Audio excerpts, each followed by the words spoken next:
Cancers are not just a mass of malignant cells, but they are a rogue organ in which many normal cells are recruited and corrupted to help that cancer grow and spread.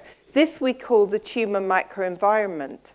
A few years ago, I was getting increasingly worried that most of cancer research was done on malignant cells growing in plastic dishes. Now, of course, loads of advances have been made and continue to be made from growing malignant cells on their own in the lab and also from mouse models of cancer.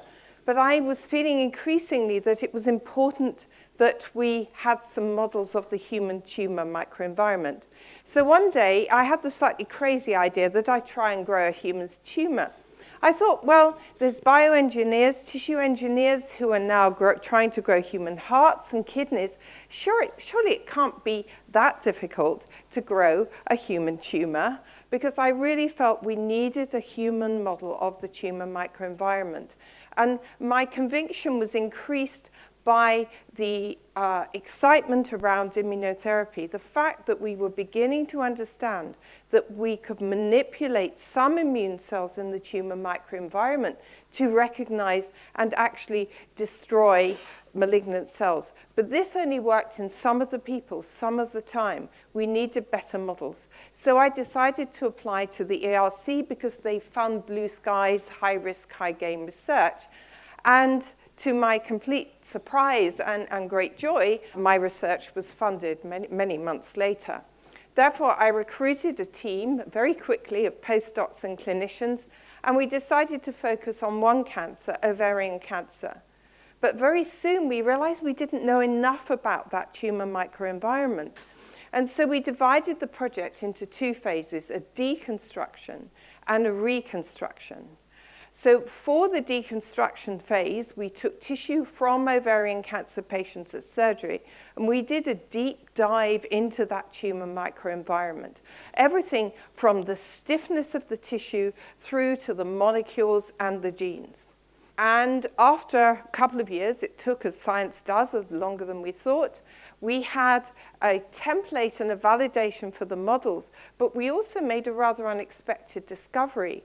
The molecules of the extracellular matrix, those proteins that give the tissue the stiffness, we found patterns of molecules that, if they were present, the tumors were a lot worse. Not only that, but this was common to other cancers as well. So then we began the reconstruction phase. We made these special little mini gels using the fatty tissue that cancer cells love to grow on and using the same tissues that we'd used for the deconstruction.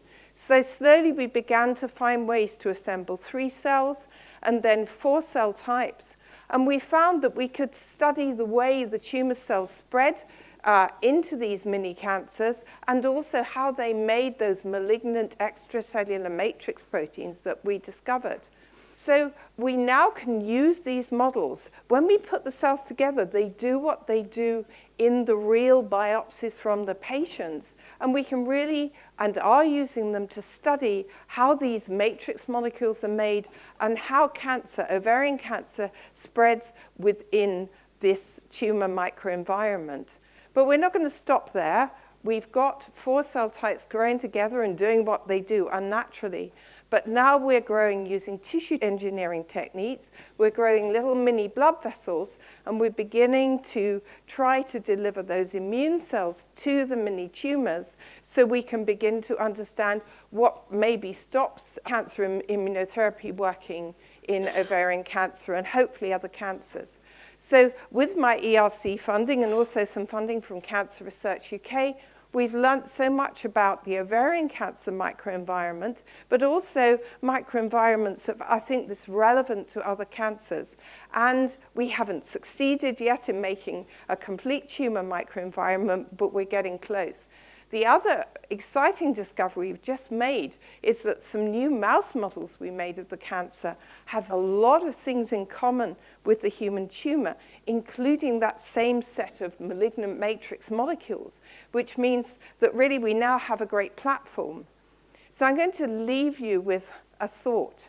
There are over 200 different types of cancer, but we're beginning to think that there may be only a limited number of tumor microenvironments.